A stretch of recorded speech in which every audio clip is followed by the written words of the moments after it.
Good morning, my dear students. Again, another session of online class.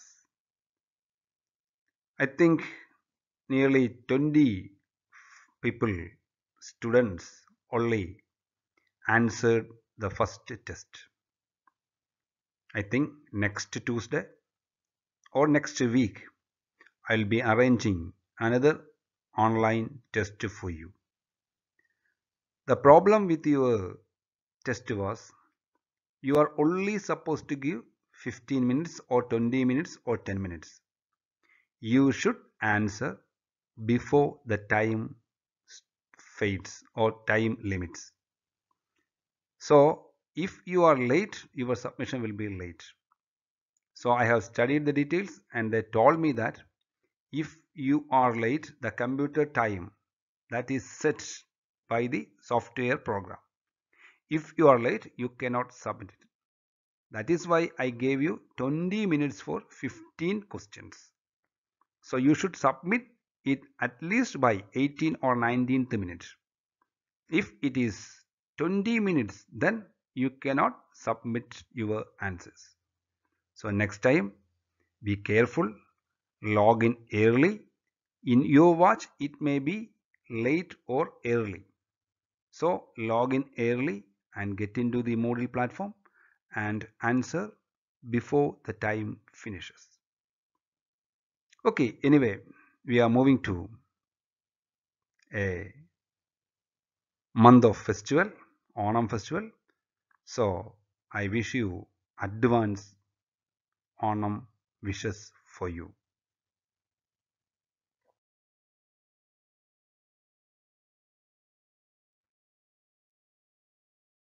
So we moved to valence bond theory of coordination compounds.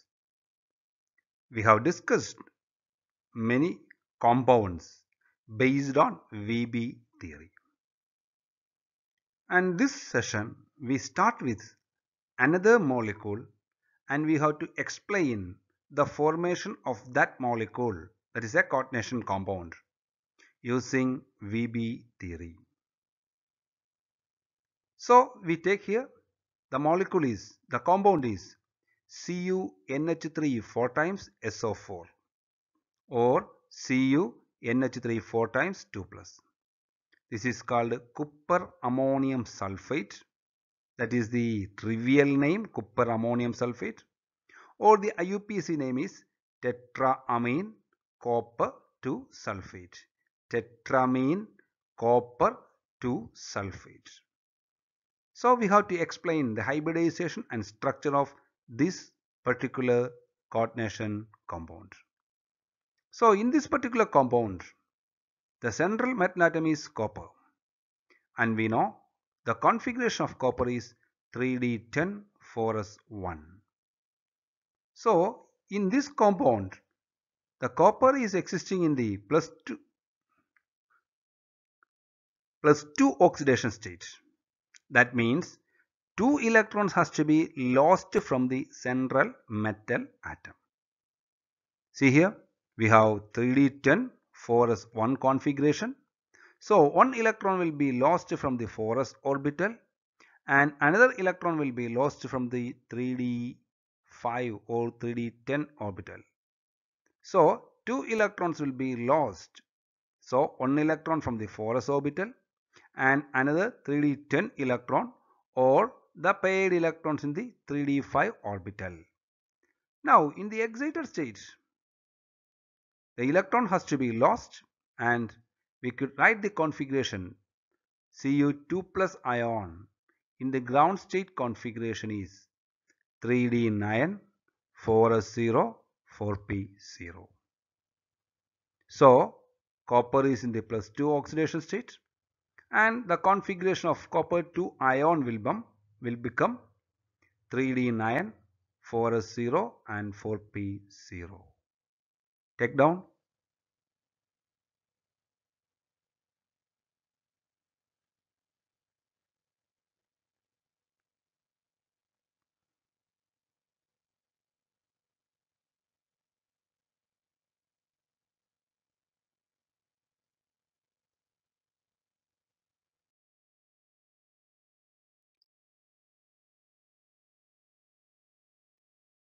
Now we have to see how copper is forming the compound. So as per VB theory, the central metal atom copper should make available 4 vacant orbitals. Why 4 vacant orbital? Because 4 ligands are there. So the central metal atom should make available 4 vacant orbital to accommodate the electron pairs from the ammonia molecule, or ammonia is the ligand here. So it supply a pair of electron to the 4 vacant orbitals of copper 2 plus ion. And we may expect 1s is free and 3p orbitals are free. So we may expect 1s and 3p orbital undergo sp3 hybridization. But actually what happens is the electron present in the 3d orbital, that is the unpaired electron present in the 3d orbital. Listen carefully. The unpaired electron which was present in the 3d orbital get excited to the pz orbital, that is the 4pz orbital. This is 3d orbital, this is 4s orbital, this is 4p orbital. So the electron from the 3d get excited to the 4pz orbital. So what happens now? 1 3d, 1 4s and 2 4p orbital undergoes hybridization. We expected an sp3 hybridization, but actually the electron from the d orbital got excited to the pz orbital, and now 1 2 3 4 4 orbitals are vacant. Which are the 4 orbitals? 1 3d, 1 4s and 2 4p orbitals. They are having different shape and energy. They undergo hybridization to form d sp2 hybrid orbitals. d sp2 hybrid orbitals having same energy and shape. See here, they undergo d sp2 hybrid orbitals. Take down.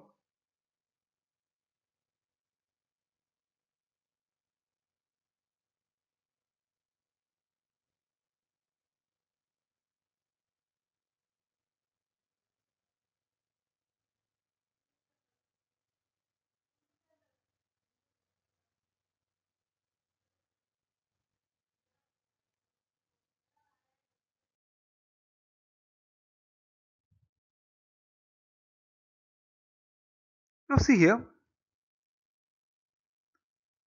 the d sp2 hybrid orbitals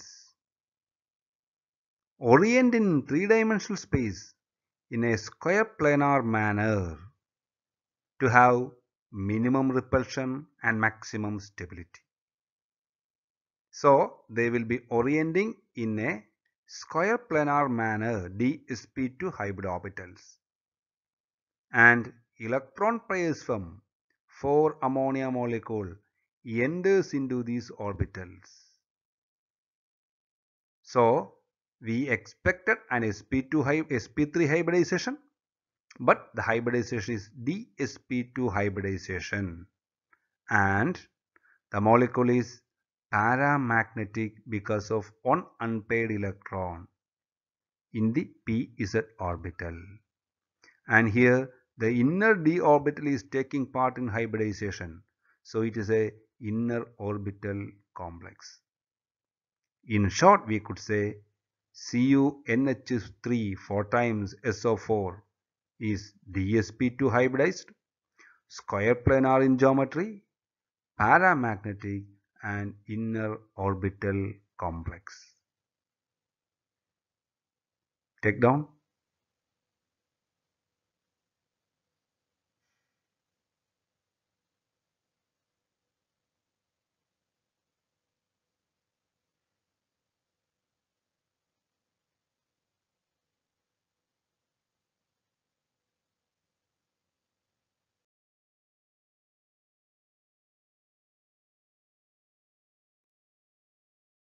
Now we have to see what are the drawbacks of VB theory. VB theory does not give a quantitative interpretation of magnetic data. So it gives whether the molecule is paramagnetic or diamagnetic, but the value does not give a quantitative interpretation. Why the value is 1.73 or 3.23 etc etc. VB theory was not able to give that experimental interpretation. It does not explain the color exhibited by coordination compound. Coordination compounds shows brilliant colors. Why the color or the spectrum of the coordination compound could not be explained by VB theory. And it could not be able to explain about the stabilities, kinetic or thermodynamic stability of coordination compounds. And it was not able to exactly predict the tetrahedral and square planar structures of 4 coordinate complexes. In some molecule, they misinterpreted tetrahedral complex as square planar complex and square planar complex as tetrahedral complex. And it does not distinguish between weak and strong ligands. That means why certain coordination compounds are inner orbital complex or why certain coordination compounds are outer orbital complex. And they were not able to explain about this. These are the important drawbacks of VB theory. Take down.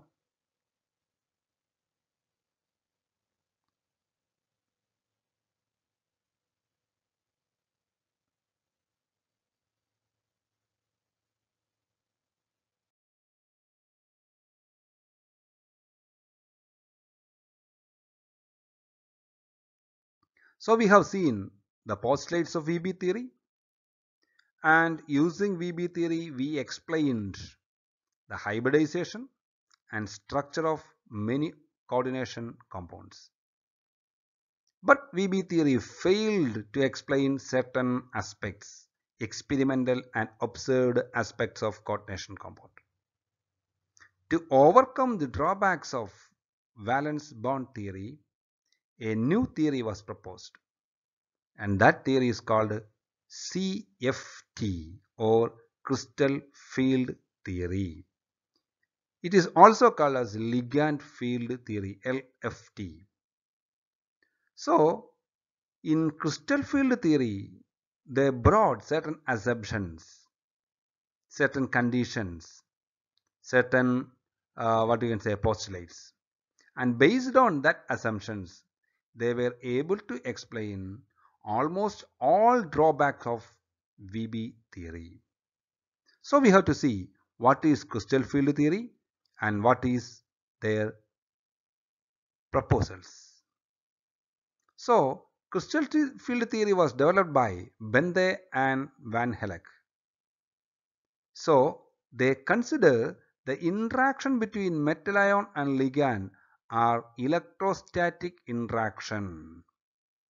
So it is not a covalent interaction, but it is an electrostatic interaction. That means the interaction is between positive and negative charges.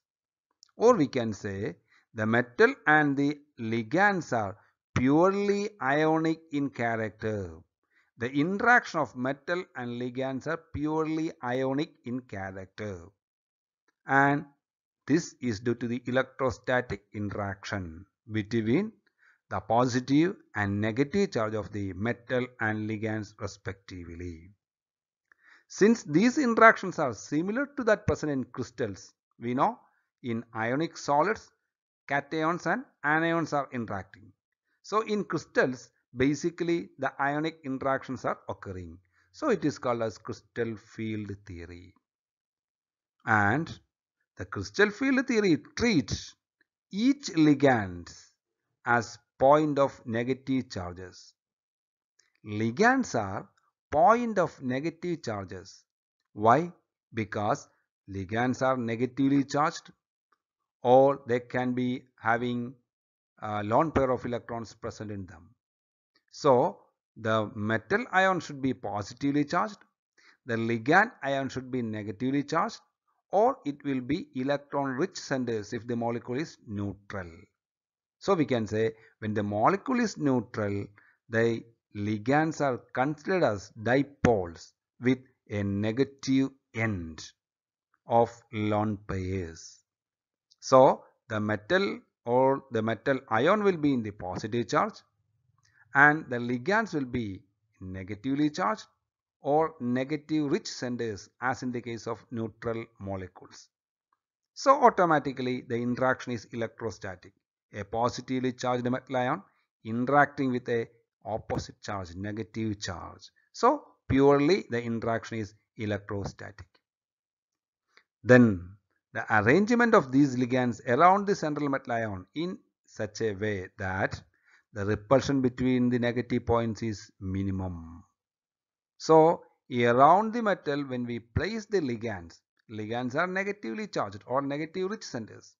So negative repulsion should be minimum so that the ligand should be placed at maximum distance around the central metal ion.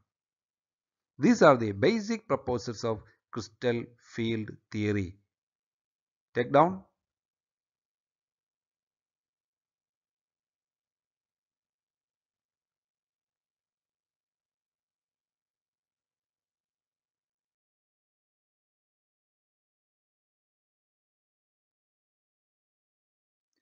So crystal field theory considers the relative energies of d orbitals of the central metal ion and the effect of the ligands. So the ligands interact with the d orbitals of the central metal ion because all the 5 d orbitals are having equal energy, but their alignment or electron density orientations are in different direction. So for the central metal ion, there is no interaction between the interaction from the external field. Hence all the 5 d orbitals are having equal energy and they remain as such together. If all the 5 d orbitals are remaining together as such, it is called a degenerate orbitals. Degenerate orbitals.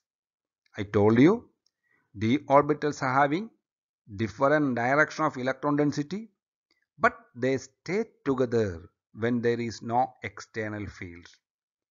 That condition is called degeneracy, or the orbitals are degenerate. If a field is applied around the central metal ion or around the d orbital in a spherical manner or a symmetrical manner, the d orbitals will remain as such without any splitting. So if the ligand is exerting the negative charge interaction in a spherical manner around the central metal ion, all the 5 d orbitals remain as such without any change in splitting, or they remains degenerate. Okay, so moving forward we will understand maximum. Okay, take down.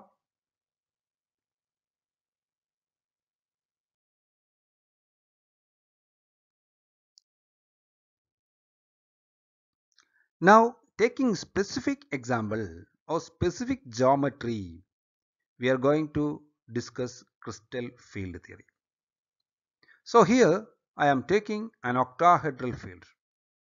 We know what is octahedral shape. Around the metal atom at 4 corners of a square, the ligands are there. Above the plane of the square there is a ligand. Below the plane of the square there is a ligand. And the distance from the ligand to central metal atom for all 6 ligands are same. So that is a octahedral field. Now see here, we are going to apply crystal field theory. How crystal field impacts, how the field of the ligand is going to impact the d orbitals present in a metal ion in an octahedral field. So I have the central metal ion with the d orbitals. and these d orbitals are going to experience the field produced by the negatively electron rich ligands. So how it happens? See here, I have 5 d orbitals here. These are the shape of 5 d orbitals. This is a dx square minus y square. That means the electron density is along the x and y axis. The electron density is along the axis x and y axis. This is a dz square. The electron density is maximum along the z axis. And I have dxy. In case of dxy, listen carefully, dxy, the electron density is maximum between the y and x axis. The electron density is between the x and y axis. When I take dxz, the electron density is maximum between x and z axis. When I move to dyz, the electron density is maximum between y and z axis. That means when I consider these 5 d orbitals, first 2 d orbitals, dx square minus y square and dz square, are having electron density along the axis, while for 3 remaining orbitals, the electron density is between the axis. So we could say among the 5 d orbitals could be classified into 2 types. 3 orbitals are having electron density between the axis dxy, dxz and dyz, while 2 orbitals dx square minus y square and dz square are having electron density along the axis. Got it?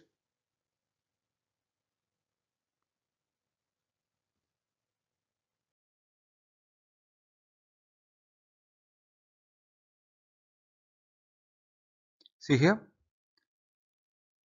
So I have these orbitals here. So I am classifying these 3 are having same symmetry or same electron density between the axes. Which are they? dxy, dxz and dyz. While 2 others are there, dx square minus y square and dz square. They are having the electron density along the axis. So when there is no field produced by the ligand, these 5 orbitals remain together. They stay together. They remain without splitting. And that state is called the degenerate state. So when the metal ion is present alone, all the d orbitals stay together, and it is called the degenerate state. But when the ligand approaches, repulsion occurs. See, if the ligand is approaching along the axis, interaction occurs. As a result, these electron density of d orbitals undergo maximum repulsion. Why? Here we have electron pairs or electrons, and the ligands are bringing negative electronic charge here along the z axis or x axis or y axis.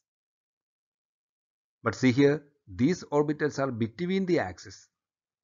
So when electron density come along the x axis, this orbital undergoes minor repulsion compared to these 2 orbitals. So when ligand produce field and the ligand field is approaching to the d orbitals of the central metal ion, the central metal ion having 5 d orbitals undergoes splitting. they split into two. Three orbitals stay together, dxy, dxz and dyz. While two orbitals stay together, they are dx square minus y square and dz square. So in an octahedral, the ligand field are approaching along the axis, that is through the x, y, z axis. Hence, the dz square and dx square minus y square, they have the electron density along the axis, have maximum repulsion, while these three orbitals having minimum repulsion. Got it? Take down.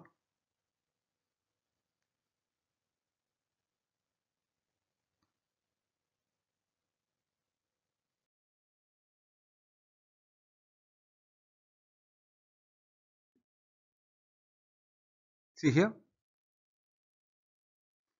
this is octahedral geometry. See, this is the axis, z axis, x axis, y axis. So the ligands are approaching along the axis. See, here a ligand is coming from z axis.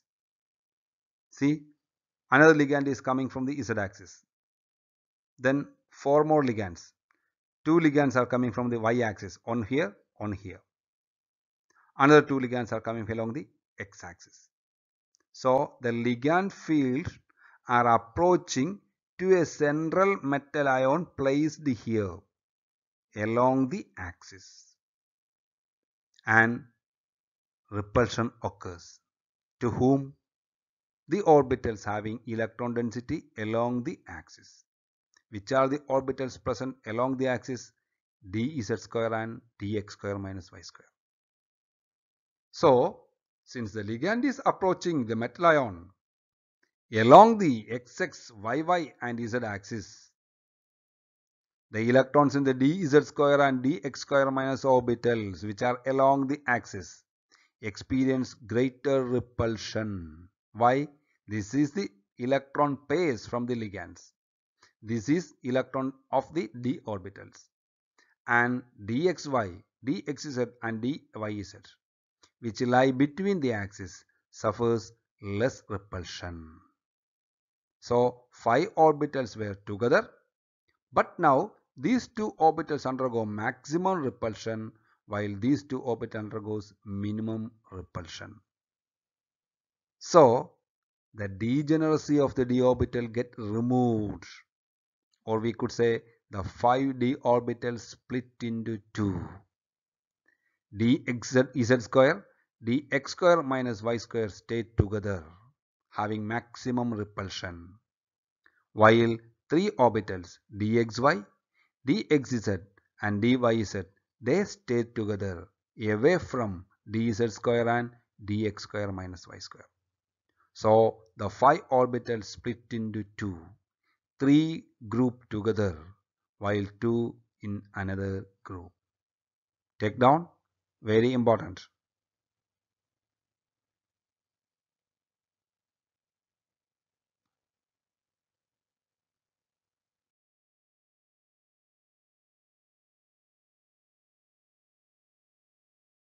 So I told you the 5 d orbitals, they were remaining together before the ligand was approaching.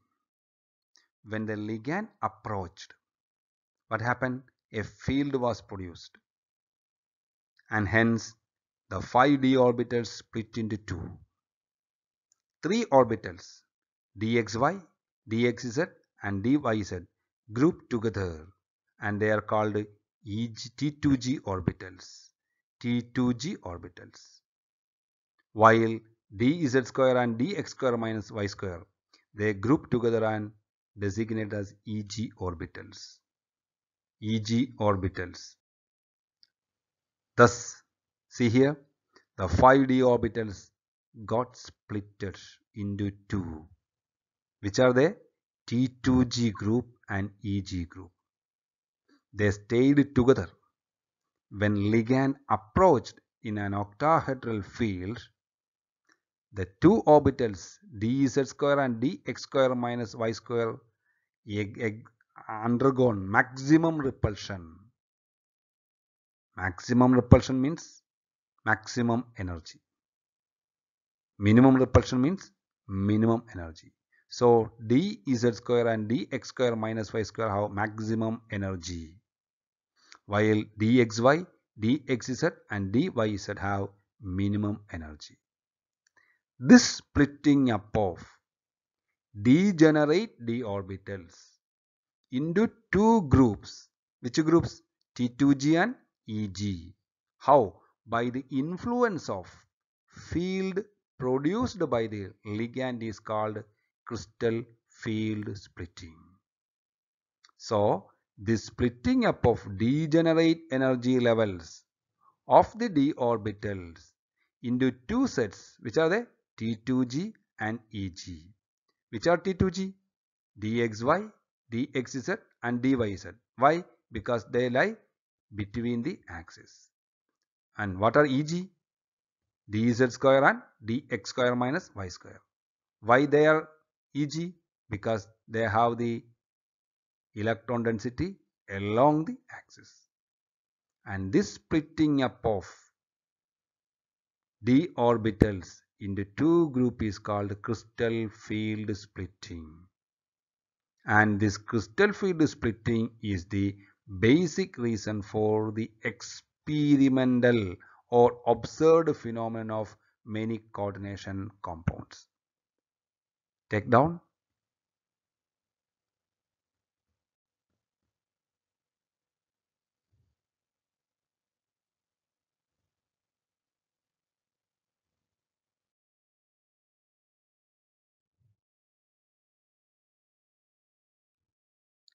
Okay, see here.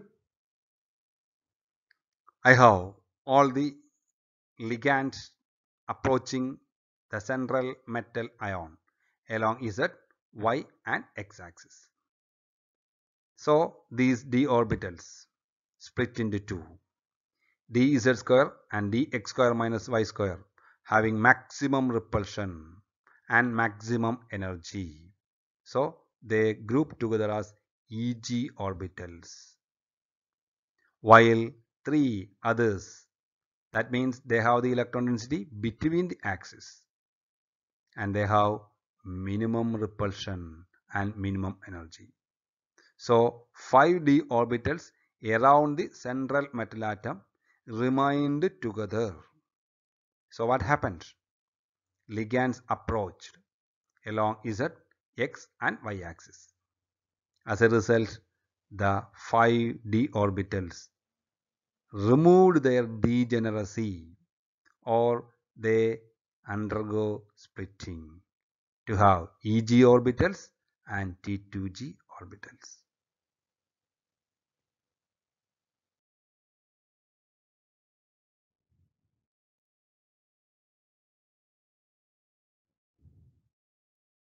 See here, this is the 5d orbitals.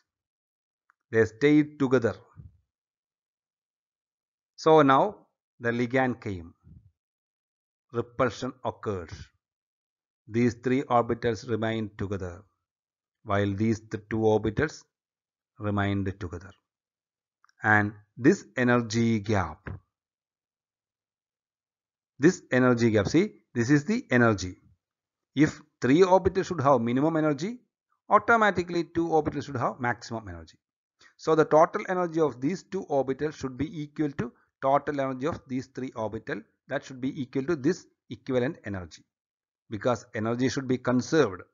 So if this is the energy level of the degenerate d orbitals, how much energy has lost by these orbitals, that should be gained by these two orbitals. So this energy gap is designated as delta or delta O. O means octahedral. And this delta value is called 10 dq value. 10 dq value. 10 dq is a specific value, like centimeter or meter we could say. That is a specific value. That is a reference value. 10 dq value. So the energy gap between T2g and Eg level when a splitting occurs for a d orbital is called 10dq value or delta O. And this 10dq value is called crystal field splitting energy. This energy gap is the crystal field splitting energy or CFSE or crystal field stabilization energy. Got the point? I hope you got the point. So, degenerate d orbitals remained together. Who came? Ligand came. So, splitting occurred. They split into two. Three orbitals together T2G. Two orbitals together EG. The energy gap between T2G and EG is called 10dq value or delta O. Why it is O? Octahedral. If it is tetrahedral, it is delta T. And this gap is called crystal field splitting energy or crystal field stabilization energy. That is equal to delta O or 10dq. Take down, draw this one. This picture is very important. Draw it.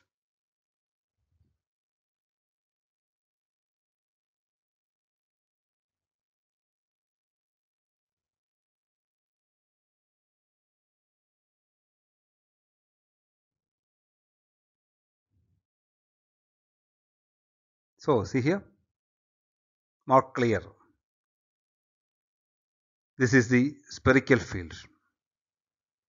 All the 5d orbitals are remaining together. Now who came? Ligand field came. So these 5 orbitals split into two. 3 orbitals dxy, dxz and dyz. They are called T2G orbitals. T2G orbitals have minimum energy than this d orbital. And 2 orbitals dz square and dx square minus y square. They are called EG orbitals and they have maximum energy. I told you the total energy should be conserved. Listen carefully here. This orbital is having 4dq value. I put it as minus 4dq. This is minus 4dq. This is minus 4dq. So total this is equal to minus 12dq. Okay, listen carefully. I have 3 orbitals here having energy less than the degenerate d orbital. This is the energy of the degenerate d orbital. This energy is less than the degenerate d orbital. So this orbital dxy is having energy of minus 4dq or minus 0.4 delta O. dxz minus 4dq. dyz minus 4dq. That means total here we have minus 12dq. So that this 12dq should be tallied or cancelled by these two orbitals. So the energy of dz square is plus 6dq plus 6dq, and for dx square minus y square again plus 6dq. So plus 6 and plus 6 is plus 12. Here bottom minus 12. So the energy become this energy. So how much energy is stabilized by dxy, dxz and dyz?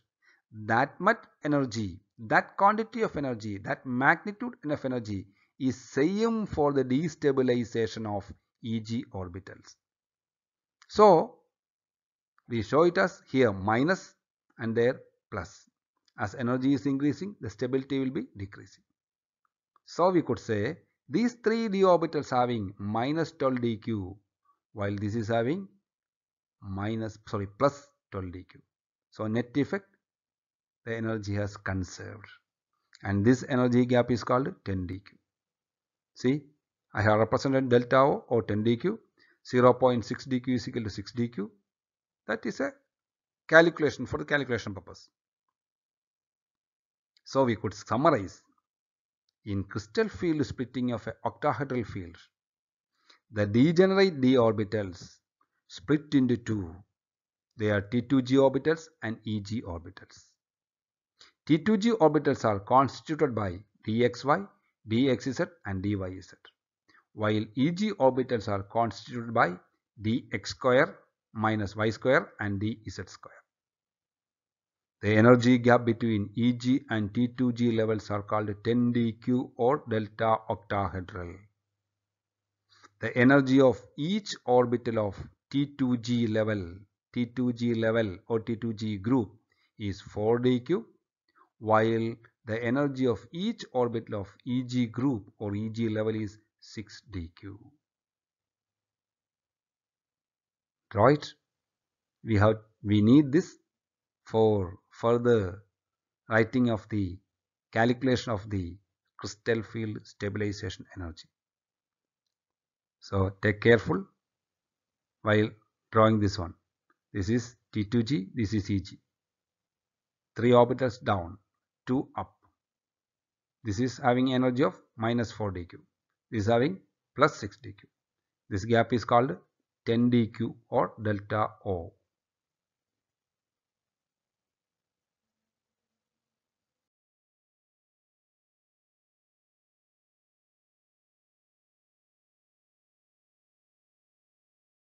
So we have seen what is crystal field theory, what are the basic assumptions of crystal field theory, and how d orbitals split into two in an octahedral field, and what is the reason d orbitals is undergoing splitting into T2g level and Eg level, and what are the energies of T2g levels and Eg levels, and the energy gap between T2g and Eg levels. So my dear students, see here, this is the month of Chingam, so I am giving you Onam Sadhya for you. All dishes are there, you eat, and now everything is in online. The class is also in online, so I am providing you food in online. Eat it and be happy. And I think girls staying in home could try these dishes and prepare it so that you will be good cook. Okay, so thank you for being with me. Next week we will have our online examination up to this particular topic. So take care. Now I think the government is announcing that the number of COVID patients may increase in September. So don't wander here and there during Onam. Stay at home. Eat well. And I have doubt you people become more and more hefty now. So eat the food which is necessary for you and be happy. And I hope we could meet inside the class after September. Thank you very much, and I wish you a happy Onam in advance if I could not see you in the online next class because of some examinations, etc. Anyway, I hope I could meet you before the Onam. Anyway, I wish you happy Onam. Be happy, stay happy. Thank you very much.